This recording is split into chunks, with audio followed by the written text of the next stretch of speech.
Mercedes-Benz M-class was launched back in 1997, luxury SUVs were more of a wait, what kind of thing than an idea whose time had come. Lincoln had just introduced the Navigator, while the Cadillac Escalade and the BMW X5 were still incubating. Range Rovers had been around, but here in the U.S., they were known less for their swagger than for their dismal reliability record. Luxury was a sedan thing. Who would want a luxury SUV? Clearly, the Alabama-built M-class has proved a worthwhile endeavor, Mercedes-Benz boasting of some 1.6 million sold during the last 18 years. Now, the Mercedes SUV family has grown to include 3 more models, not to mention the long-serving and iconic M-class, prompting a new naming strategy to cut the acronym clutter. Hence, the M-class has become the GLE-class, the better to align it to a known sedan counterpart, the A-class. The swap coincides with the crossover's mid-cycle refresh, which also sees it add a new plug-in hybrid and even a coupe counterpart covered separately to take on the BMW X6. The exterior update is subtle yet effective. The edges have been sanded off most of the front-end elements, and the tail lamps have been redesigned, bringing the whole vehicle more in line with the rest of the Benz family. The interior upgrade is rather more significant, primarily because the updated command system places the control dial under a touchpad, a La 2015 class, while a large display screen stands prominently between 2 giant air vents. The rest of the dash and the door panels are unchanged, but between the new upper dash components and the sumptuous materials, the cabin looks and feels more upscale than any M-class models ever did.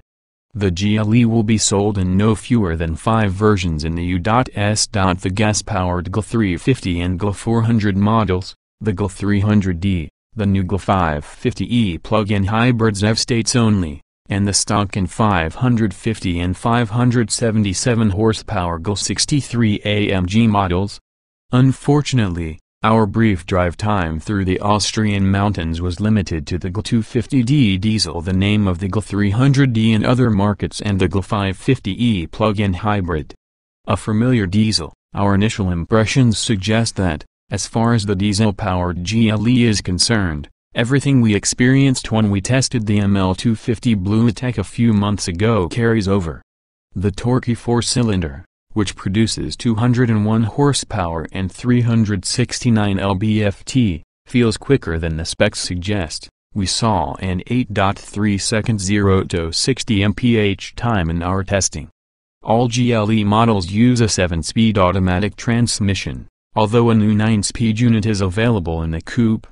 The ride remains as pillowy as ever with the optional air suspension in comfort mode. Sport mode brings tidier body motions and a bit more communication from the chassis, although the steering remains slow off-center and aloof regardless of the setting. Relaxed as it is, we expect it will be perfectly aligned with most GLE buyers' expectations. Anyone in search of a more sporty luxurious experience will probably not even look at a GLE-class unless it wears GLE-63 AMG badges on the back, that is, if they get past the Porsche store without driving off in a Cayenne. The M-class always did surprisingly well off-road. But today's model is even more capable, especially when equipped with knobby off-road tires and the optional on-off-road package, which in the US will be offered only on the GLE-400. It includes lower-range gearing, locking differentials, added underbody protection, and a vehicle-raising function that adds more than an inch of ground clearance. The 360-degree parking cameras also come in rather handy when cresting a ridge without the aid of a spotter.